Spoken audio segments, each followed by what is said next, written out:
नमस्कार दोस्तों, एस्ट्रोलॉजर कपिल मिश्रा में आपका बहुत बहुत स्वागत है। आज बात करने वाले हैं गर्भाधान संस्कार के बारे में। मित्रों, जैसा कि आप जानते हैं कि हमारे सनातन धर्म में 16 संस्कारों का विधान किया जाता है, लेकिन प्रायः अब लोग इस संस्कारों में ज़्यादातर ध्यान नहीं दे पाते और उसके चलते जब उनके यहाँ संतति से संबंधित समस्याएं उत्पन्न होती हैं, क्योंकि जब विवाह होता है तो विवाह में क्या होता है मित्रों, विवाह में 8 चीज़ों का विशेष महत्व होता है। और ब्राह्मणों में नाड़ी देखी जाती है, तो क्षत्रियों में योनि देखी जाती है, शूद्रों में योनि का विचार किया जाता है। तो मित्रों, इस प्रकार से 8 चीज़ों का विधान हमारे शास्त्रों में मिलता है। अब हम ये भी जानते हैं कि जब शत्रु ग्रह और राक्षसगण और देवगण में मित्रता होती है तभी विवाह संभव होता है। विवाह के बाद एक समस्या क्या हो जाती है कि 1 साल 2 साल के बाद प्रायः लोगों में चर्चा होने लगती है कि भैया बहुत समय हो गया, इसके तो कोई संतान न हो रही, क्या बात है।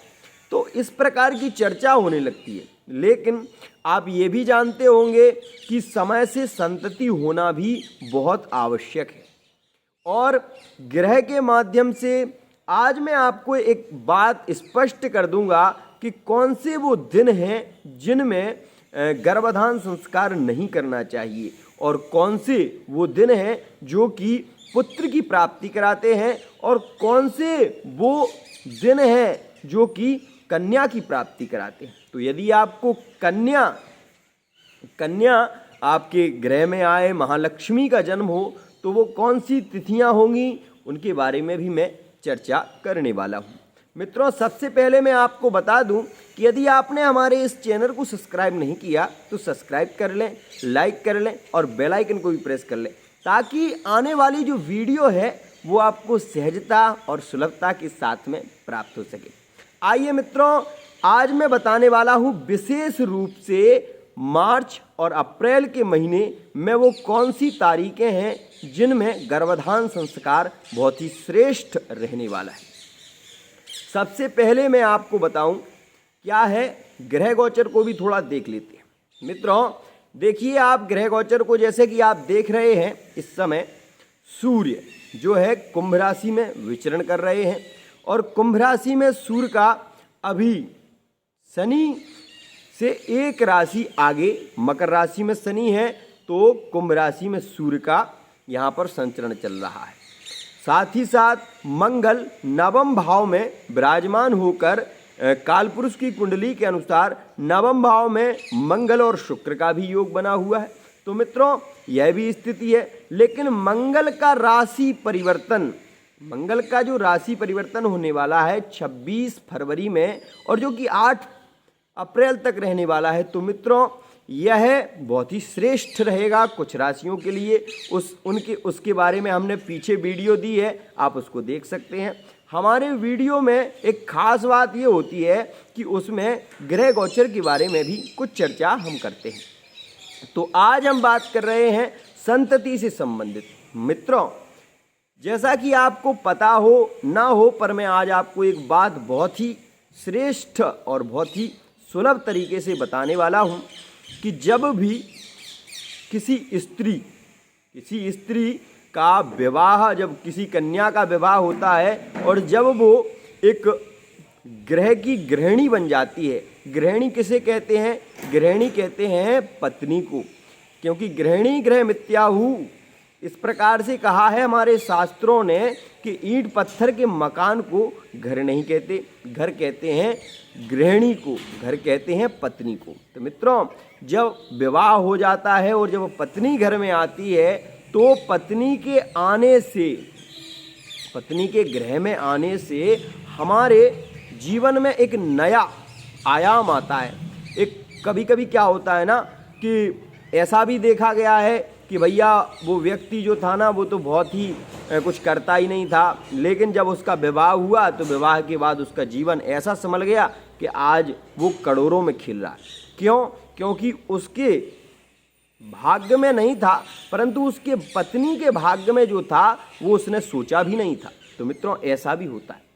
आज मैं विशेष रूप से आपको एक बात बता दूं कि जब भी किसी स्त्री का मासिक धर्म प्रारंभ होता है तो उससे 5 दिन का जो असौच लगता है, असौच की स्थिति में स्त्रियां प्रायः पूजा पाठ इत्यादि को वर्जित बताया जाता है। और इस कार्यों में, इन कार्यों को हमारे गृह की जो वृद्ध माताएं होती हैं वो विशेष रूप से जानती हैं और वो बताती भी।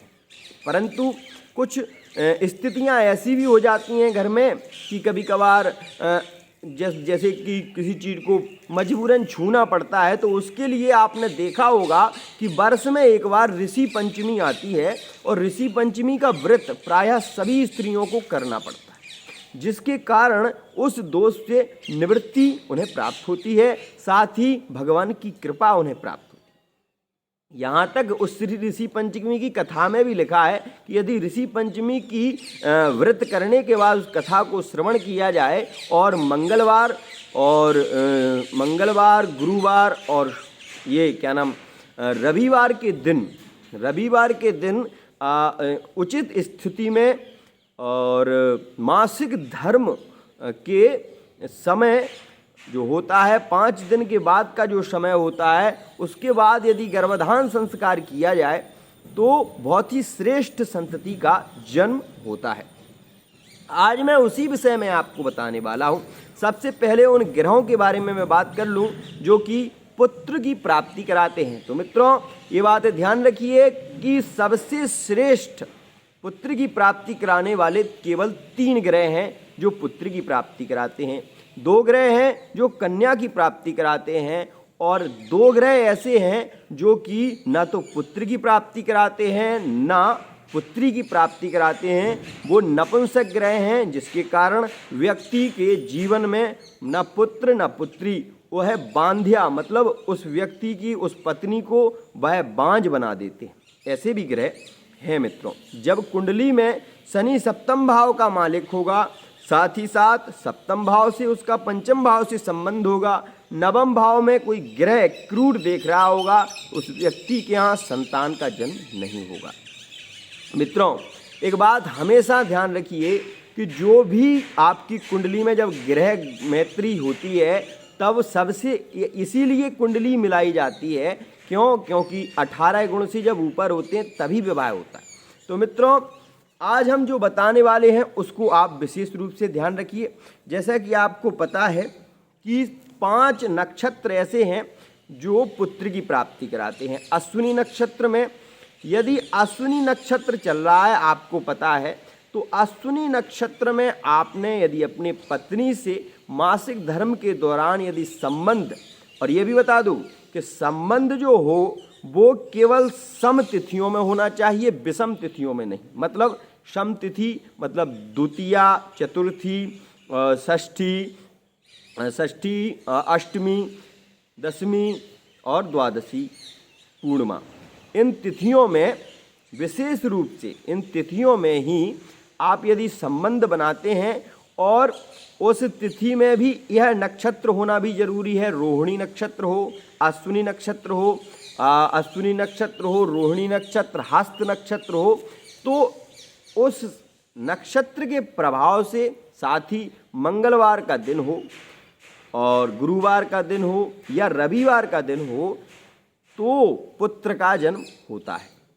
और यदि प्रतिपदा हो, प्रतिपदा में या प्रतिपदा के बाद जो तृतीया में यदि आपने अपनी पत्नी से संबंध बनाया या पत्नी के साथ में संबंध संसर्ग किया, तो कन्या का जन्म होता है सोमवार में और बुधवार में। मित्रों, इसका भी विशेष ध्यान रखिए। वैसे तो यह माना जाता है कि सब प्रकृति के अधीन है, परंतु जब संतति नहीं होती तो व्यक्ति कहाँ नहीं जाता, किस स्थान पे नहीं जाता, कहाँ वो मत्था अपना नहीं पटकता। कहते हैं ना कि जब व्यक्ति को चोट लगती है तब उसे दर्द होता है। तो मित्रों, इस बात का विशेष ध्यान रखिए। वैसे तो ठाकुर जी की कृपा से आज की स्थिति में बहुत सी चीज़ों को देखा जाता है। आज की बहुचलित स्थिति में कुंडली का मिलान भी किया जाता है, तो यह स्थितियां भी होती हैं। लेकिन मैं आपको एक बात बता दूं कि जो तारीखें मैं आज आपको बता रहा हूं, यदि इस तारीख में आप अपने पत्नी के साथ में संसर्ग करते हैं तो पुत्र गुणवान संतति का जन्म होगा। आइए उस तिथि के और तारीख के बारे में जानते हैं। मित्रों, गुरुवार 10 तारीख गुरुवार को रहने वाला है और ये 10 मार्च में है। रोहिणी नक्षत्र, मिथुन राशि का इसमें चंद्रमा है। 10 तारीख 10 मार्च में एक स्थिति और भी आप सोच रहे होंगे कि महाराज 10 तारीख में तो होलिका अष्टक लगने वाला है और होलिका अष्टक में ऐसा कार्य नहीं हो सकता। परंतु मैं आपको बता दूं कि होला अष्टक में इसका निषेध नहीं है। दूसरी बात, धनिष्ठा नक्षत्र में पंचक लगती है, तो पंचक में भी पंचक का एक नक्षत्र ये और रोहिणी, रेवती नक्षत्र और रोहिणी नक्षत्र। तो एक बात और बताऊं मैं आपको कि 19 मार्च में भी बहुत अच्छा योग रहने वाला है। गर्भधान संस्कार के लिए बहुत ही श्रेष्ठ योग रहने वाला है, तो इस संस्कार को आप इस समय में भी कर सकते हैं। साथ ही मैं आपको बता दूं कि 29 मार्च में एक बहुत ही श्रेष्ठ योग है और इस दिन मंगलवार का दिन है। ये सबसे श्रेष्ठ योग है जो मैं आपके लिए बहुत ही खोज करके लेकर आया हूँ। धनिष्ठा नक्षत्र है। यदि आपको किसी प्रकार का कोई संदेह होता है तो आप हमारे कमेंट में इसका अवश्य ही आप जान सकते हैं। कमेंट के माध्यम से हमारे व्हाट्सएप नंबर दिए जाते हैं, तो आप उस पर भी संपर्क कर सकते हैं। साथ ही साथ ज्योतिष से संबंधित यदि आपको कोई समस्या है तो आप हमारे नंबरों पर भी संपर्क कर सकते हैं। और यदि कुंडली का आप विश्लेषण कराना चाहते हैं तो उसका 500 रुपये चार्ज है। आप चार्ज देकर अपनी कुंडली का भी विश्लेषण करा सकते हैं। सबसे अंतिम मुहूर्त में आपको बताने वाला हूं जो कि संतति के लिए बहुत ही श्रेष्ठ रहने वाला है, लेकिन इसमें कन्या का जन्म होगा, ये बात भी ध्यान रखिए। तो ये है बुधवार को और शतभिषा नक्षत्र इसमें रहने वाला है। कुंभ राशि का चंद्रमा रहने वाला है 2 तारीख में। ये भी बहुत श्रेष्ठ है, अप्रैल के महीने में। तो मित्रों, आज आपने जाना कि गर्भधान संस्कार के लिए कौन सी तारीखें बहुत ही श्रेष्ठ हैं।